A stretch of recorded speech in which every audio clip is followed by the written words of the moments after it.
अस्सलाम वालेकुम फ्रेंड्स, क्या हाल है? कैसे हैं आप? उम्मीद करती हूँ कि आप सब खैरियत से होंगे। फ्रेंड्स, आज मैं एक बहुत ही मुफीद टिप या नुस्खा लेके आई हूँ। हमारे हाथ अमूमन काम काज की वजह से ख़राब हो जाते हैं। हमारे फेस की स्किन तो वाइट लगती है, लेकिन हाथों की स्किन जो है वो ब्लैकन हो जाती है, काली हो जाती है, उसकी रंगत ख़राब हो जाती है और उसका टेक्सचर जो है वो हार्ड हो जाता है और रफ़ हो जाता है। स्किन के टेक्सचर को स्मूथ, शाइनी और ग्लोई बनाने के लिए और उसकी स्किन कलर को वाइट और ब्राइटन करने के लिए ये टिप बहुत ही मुफीद है, जो मैं आज आपसे शेयर करने के लिए आई हूँ। मेरे चैनल पे आप देखेंगे कि बहुत ही मुफीद इंग्रेडिएंट्स को इस्तेमाल करके जो घर में मौजूद होते हैं, आप ये मेरी रेमेडी जो है वो तैयार कर सकेंगे। किचन में मिल जाएंगी आपको तमाम अज्जा जो इस रेमेडी में आप यूज़ करेंगे। तो गाइस, सबसे पहले मेरे चैनल को आप सब्सक्राइब करें, बेल आइकन को प्रेस करें और लाइक शेयर एंड कमेंट करें, ताकि आपको मेरी हर नई आने वाली वीडियो की नोटिफिकेशन मिल सकें। फिर मैं आपको बताती हूँ मेरी रेमेडी को बनाने के लिए कौन कौन से इंग्रेडिएंट्स यूज़ हुए हैं और इनको किस तरह से इस्तेमाल करना है। गाइस, गौर से वीडियो एंड तक देख लीजिएगा और तवज्जो से सुनने के बाद ये रेमेडी आप घर में तैयार करके अप्लाई कर सकती हैं।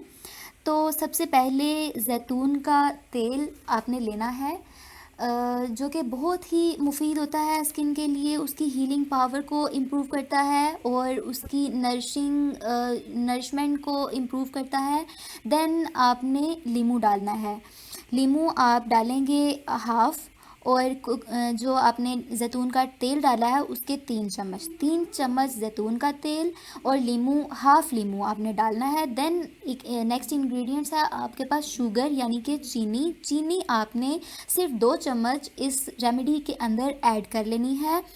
मैं रिपीट करती हूँ गाइस, ज़ैतून का तेल 3 चम्मच, लीमू हाफ़ और चीनी 2 चम्मच, 2 टीस्पून। देन आपने ऐड करना है इसके अंदर नमक। नमक बहुत ही मुफीद इंग्रेडिएंट है, ये आपने just and just half tea spoon इस रेमेडी के अंदर ऐड कर लेना है गाइस।